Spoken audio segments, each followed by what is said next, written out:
Darfur is a region in western Sudan, the largest country in Africa. Darfur is home to 6 million people from a variety of backgrounds and cultures. There is a history of people living together in reasonable peace despite their cultural, social, and economic differences. Darfur is a poor region with little infrastructure and few natural resources. The land is generally hot, dry, and difficult to farm. However, cooperation and trade between communities as well as hard work help people survive a variety of challenges. In April of 2003, two armed rebel groups attacked a government military base, triggering a conflict now approaching its 6th year. As the violence has drawn on, the number of groups fighting has multiplied and negotiations for peace have become more complex. A joint African Union and United Nations peacekeeping mission, known as UNAMID, has been unable to enforce security or protect vulnerable populations as it was mandated to do. This is largely due to efforts by the Sudanese government to delay UNAMID's deployment and a lack of commitment from the international community and United Nations donor state. Much of the violence has targeted civilians and their villages, in violation of international law. More than 3.5 million people have fled their homes to escape attacks. Another 300,000 have died. Villages are burnt to the ground so that residents can't return home. Those who make it out of their villages must take refuge wherever they can. Sometimes it takes days or weeks for them to reach a camp for their displaced people, traveling with just clothes on their backs. Often families are missing members who were lost in the chaos of an attack or who didn't make it out of their villages alive. Everyone, including the children, are traumatized by what they've seen. Life in camps for displaced people is difficult. People must make do with shelters made of tarps and sticks. Essential supplies often don't arrive because delivery trucks have been hijacked or stopped en route.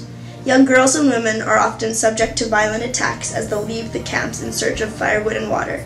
Medical services are limited or altogether inaccessible. Many people, particularly children, get ill or die from preventable diseases. Tens and even hundreds of thousands of people seek shelter in the same place, stretching camp resources and creating tensions with local populations. The United Nations considers Darfur the worst humanitarian crisis in the world today. This poster from the International Committee of the Red Cross displays photos of children separated from their families after attacks.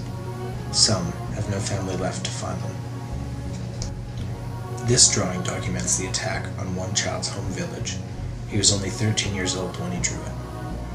Displacement, violence, and instability in Darfur is particularly difficult for young people.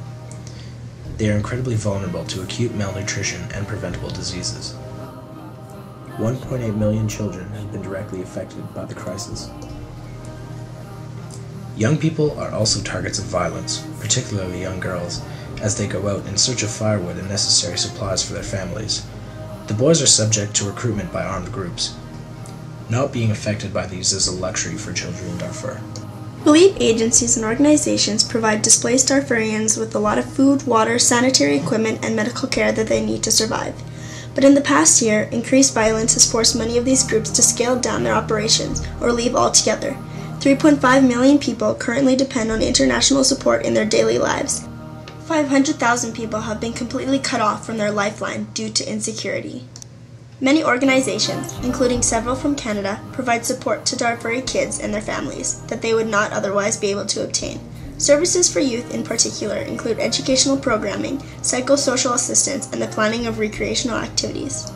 Most of those displaced in Darfur would like to return to their home villages and get on with rebuilding their lives. Unfortunately, it's not safe for them to do that right now. Furthermore, the longer they live in relief camps, the less likely it becomes that they will be able to return. The crisis in Darfur is destroying communities and lives. Funds raised in the Darfur Challenge will be shared between Canadian organizations that are responding to the crisis in Darfur. The Darfur Challenge is a campaign of Save Darfur Canada, a national advocacy coalition of more than 30 groups and organizations. Together, we can help make a difference in Sudan.